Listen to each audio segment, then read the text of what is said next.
3 summers ago, I broke. It was one of the harder years of my life. I had just given birth to my son, Ezra. Many of you know him. He is now a healthy and vibrant, maybe too much, 3-year-old boy. But he was born with a lot of medical issues. And so my first year as a mom was spent going back and forth from doctor's appointments, hospitals, until finally he had major open heart surgery at 4 months old. At the same time that I was a first-time mom and a full-time caretaker, it was also my 3rd year here as a rabbi, actually my 3rd year as a rabbi ever. And God forbid my work would suffer even slightly for the little reason that I just became a mom and now I'm a full-time caretaker. No way. I was going to be 100% a mom, 100% a caretaker, and 100% a rabbi, and no one was going to tell me differently. And so I just kept going. I worked 24/7. I was a mom 24/7. I was a caretaker 24/7. I get the math doesn't add up, but I did it. And finally that summer, we were heading to my happy place, which some of you know is Provincetown, Massachusetts. And I declared I was going to take one afternoon for myself. One afternoon that was going to be all me, my family would take my son, and I would do what I love to do, which is go dancing. And I know, afternoon, in Provincetown, Massachusetts, there's this thing called tea dance. There's a dance from 4 to 7 p.m. every afternoon. And it combines my 2 favorite things, which is dancing and going to bed by 9 p.m. It's amazing. It's amazing. And so I declared that I was going to take the afternoon, go dancing with my favorite dance partner, my brother, who is a much better dancer than me. I have a degree in it, and he's better at it than I am. And we were going to go dancing. I come upstairs in my sneakers, because I was committed to the dancing. He told me to have some respect for myself and get on some heels. And we walk to tea dance. We're walking, and I fall. And when I say fall, I mean like I splatter across the floor, and I land with my elbow right under me. And like people gasped as they saw me. Like it was bad. And I knew it was broken. Without a doubt, I knew it was broken. But one more time, God forbid, I wouldn't 100% commit to my afternoon. And so I went to tea dance anyway. I danced really awkwardly with my arm that now couldn't move. Like if you know the 8th grade ballroom dancing classes, that's how I danced at tea dance. I came home 3 hours later. My husband took one look at me, brought me to Cape Cod Hospital, and sure enough, I had broken my elbow. That year, I worked so hard. I worked so hard at being a mom, at being a caretaker, and at being a rabbi. I tried so hard to be strong that I broke. This story is not surprising as an American. American society tells us that we have to keep going, that we have to work 24/7, that actually our worth is based on our productivity. If we are not producing, we might as well not be living. If we are not producing, then who are we? We just keep going as Americans. But as a Jew, this story should be really surprising. Because Judaism, thousands of years ago, nothing new, thousands of years ago, not only said we value rest, but institutionalized rest. Said that actually we are going to put it into our week, we're going to put it into our time frame, that we are going to rest no matter what every single week. I am talking about the holiday that comes in this evening. Yes, Rosh HaShanah, but actually the holiday that takes precedence, Shabbat. Our ancestors gave us this gift of rest, this gift of Shabbat. And this evening, I'm going to do something a little risky, I think, which is I'm going to stand in front of you as a rabbi on the judgiest day of the year. It's literally called the Day of Judgment. And I'm going to make a case to you about why you should keep Shabbat this year, why Shabbat should be part of your life this year. When I say keep Shabbat, whatever image just came to your head, get it out. We're going to talk about what that means. And know also that if you're sitting there being like, I came to the wrong service, like I don't want to feel this way, I'm not interested in Shabbat. No, I feel guilty that I don't do anything for Shabbat, I'm not a good Jew, whatever it is that's in your head. Know that the reason I'm giving this sermon tonight is because it's a sermon I need to hear. because I need to do better at keeping Shabbat. So this isn't a guilt sermon. This is we need to do better. And no wonder we're not doing so well, because our society tells us not to, tells us not to rest. And so we all need to do this a little bit better. So my case for Shabbat is three-pronged. The first, it is really good for your body and for your soul. Number two, Shabbat's cool. It's countercultural. It is.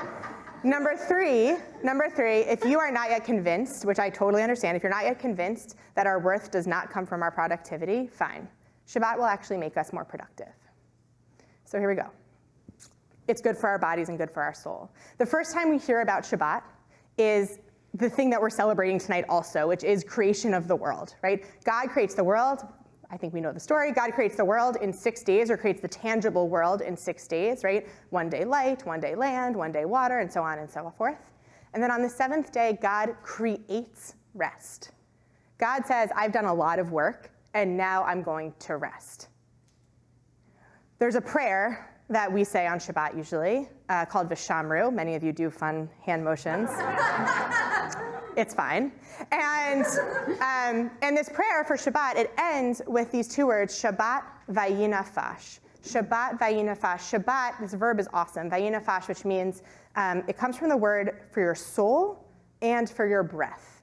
So it's a Shabbat that re-souls you or rebreathes you. But the you in that prayer is not us. The you is God. The you is God. That God takes a Shabbat to re-soul God and to rebreathe God. Now in this town, there are many people with God complexes. We all do very important work. But in all seriousness, most of us, or a lot of us, are really passionate about what we do. It's actually one of the things I love about this area is like people don't sort of like half do it, right? Like we're really passionate about the stuff that fills our days. And I would bet that God was pretty passionate about God's work too. That God felt that creating the world was pretty important too. And if God can take a day to renew one's soul and to renew one's breath, we can too. And just in case you need the science to back this up, even though we kind of already know it, even though we don't do it, right?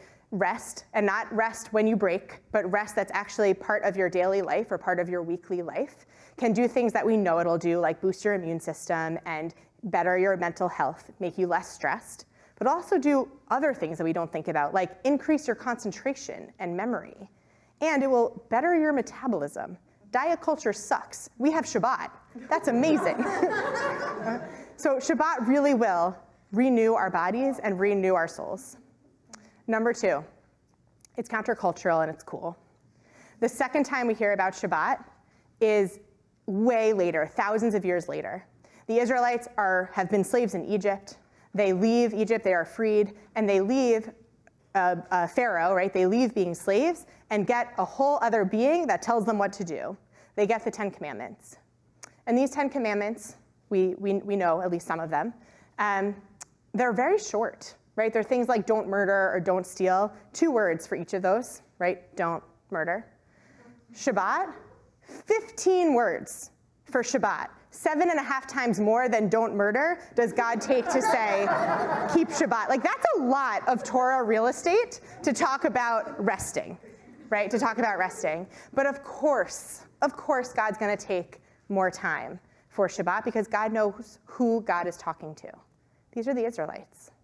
They just came from an entire society that actually told them their worth was based on their productivity, right? An entire society in which they were the labor force and they had to actually work 24/7. And so yeah, it's gonna take 15 words to remind them that they get to rest, not because they work, but just because they are. And that's our reminder too, that we too don't live in Egypt or in ancient Egypt, but we do live in a society that demands 24/7, that demands this productivity, that demands all day, 24/7, but that's not actually the Jewish rhythm of our life. The Jewish rhythm of our life is not 24/7, it's 6 and 1. 6 and 1. 6 days of work and 1 day of rest. That is the rhythm that's been passed down from generation to generation. That's what actually makes us countercultural, is that we say, yeah, we see you. We see you continuing to go. We see you going again and again. We see you doing 24/7. We're going to do 6 in 1. Finally, if you are really into the productivity, which I get it, me too, Shabbat will make us more productive. There's this awesome midrash about those few days of creation. That's actually about the little bit of time right before Shabbat, right before that first Shabbat of creation, where the rabbis say, they call this time period, I love this, they call this time period Bein Hashmashot, which means between the sunsets, which I love. So twilight, right, the hour of twilight. It says, right, God creates one thing a day or one category a day, but in this moment, in this hour, Bein Hashmashot, in the twilight, God creates 10 things. 10 things in that 1 hour before Shabbat, and not little things, but like big things in our memory and our history, like the 2 tablets that those 10 commandments were written on. As the tradition goes, those 2 tablets were created Bein Hashmashot, were created right before Shabbat. If you've ever been in Israel right before Shabbat, you see how like the streets crowd the hour before Shabbat. Like it is wild. Like everyone is running around. If you've been to the market or the shuk, it is crazy. Like everyone's running to get everything, right? Then sunset comes and whew, everything's quiet. Whatever's happened, happened. Whatever got done, got done. Now it's Shabbat. We know this from our lives. If I have a full day to get something done, there's no way I'm getting it done. If I have an hour to get something done, I'm going to kill it and then do 4 more things, right? Our life actually works better. Our productivity works better with more structure. And Shabbat can help us do that. We're not going to leave that email for Saturday morning because we can't. Because Shabbat says we're going to do it now. And so we're going to get it done now. It's just going to happen. And then we're going to leave that extra time for something different. We're going to leave that extra time for awe, for community, for relationship, for looking someone in the eye. We're going to leave that moment, that day for us. So how do you do it? How do you keep Shabbat? I'm not telling you to like not use lights and to pre-tear your toilet paper, unless that's what you want to do, in which case like go for it. To keep Shabbat, and by keep Shabbat I mean to make it different from the rest of your week so that you feel different, so that you see the world differently, all you have to do is 2 things. You have to do 2 things. You have to not do something and do something. And you can choose what those things are. So let's talk about the not do something, okay? Some examples of things that you could not do, and these aren't coming from some Jewish law thousands of years ago. This is from people I actually know who don't do these things on Shabbat. The first, I know someone who doesn't wear a watch on Shabbat. They just say, I know, I saw. Whenever I practice this for other people, they were like, but what about your streaks? Okay. So this person doesn't wear their watch on Shabbat because time isn't theirs on Shabbat is how they feel, right? So if something takes a half hour, something takes an hour, it just doesn't matter because time isn't theirs that day. And you can still work out even if you're not wearing your watch. It still helps your body. You just aren't going to get the streaks, and that's okay. I know someone else who just doesn't watch TV on Shabbat. They feel like that's a great mind-numbing activity for the week, but on Shabbat they want to do something different. They want to call a friend. They want to leave that open for reading a book, right? They just want to do something different. They might go out to a bar, but they just don't watch TV. For this Shabbat of 5784, I'm going to do something different that I don't usually do on Shabbat, which is, and all of you know to do this, I'm sure, but I didn't know, you can just go ahead and turn off your apps on your phone. You can just go and do that. You don't have to turn off your phone. You can just turn off the social media apps. Those things that I look at other people's lives all the time, and I'm like, my life doesn't look like that. That's not life-giving at all. That's not helpful to me at all, and while I actually love it as my mind-numbing activity in the week, I don't want to do that on Shabbat. And so I'm going to go ahead and turn those apps off for 24 hours on Shabbat. So that's the don't do, which is where we focus often when we think about Shabbat, but it's a lot more fun to focus on the do on Shabbat. So what can you do on Shabbat? I'm a rabbi. This congregation is amazing. Shabbat is wonderful here. So one thing you can do on Shabbat is you can come here. But we have wonderful food. We have a free bar here on Shabbat. We have musical and accessible Shabbat services.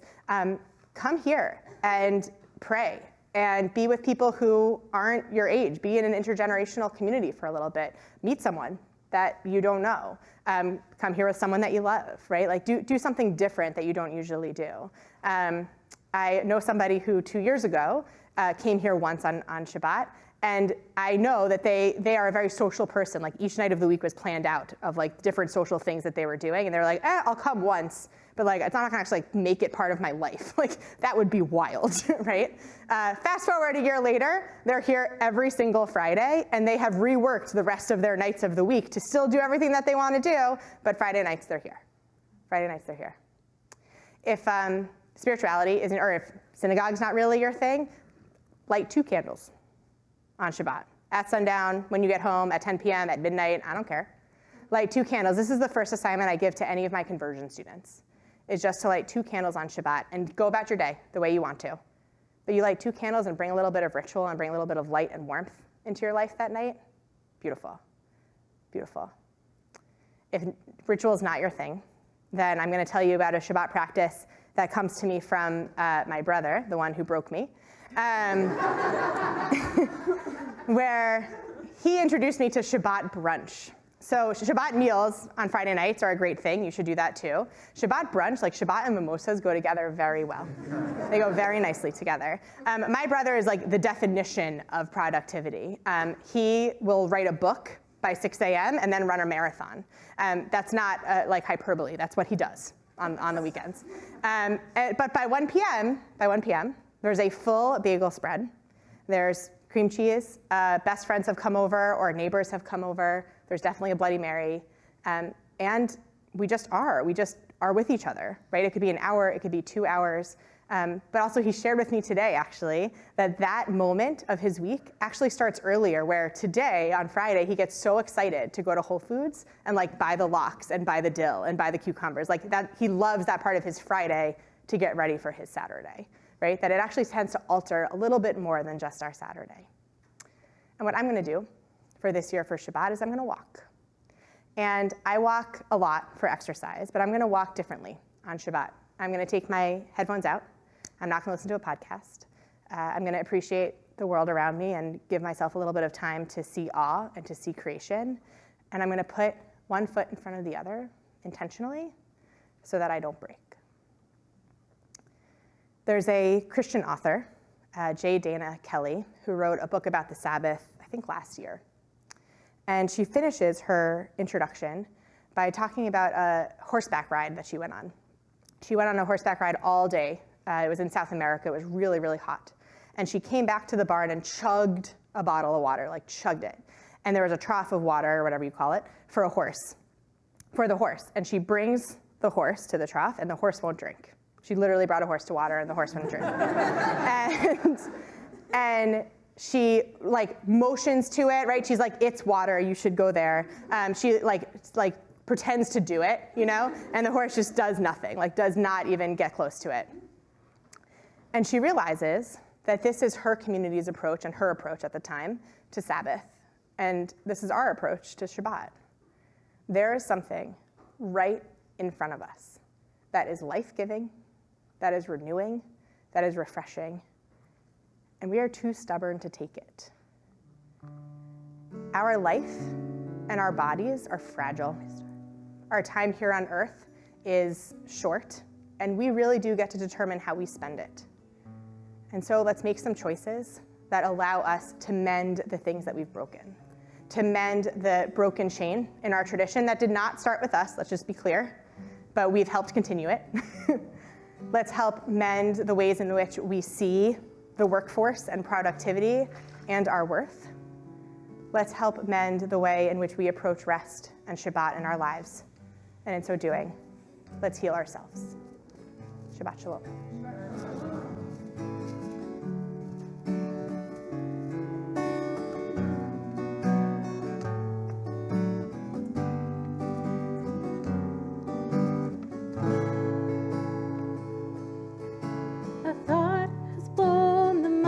Place away.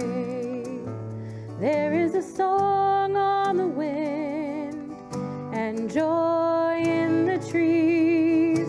Shabbat has arrived in the world, scattering us all in the silence of the night, and eternity honors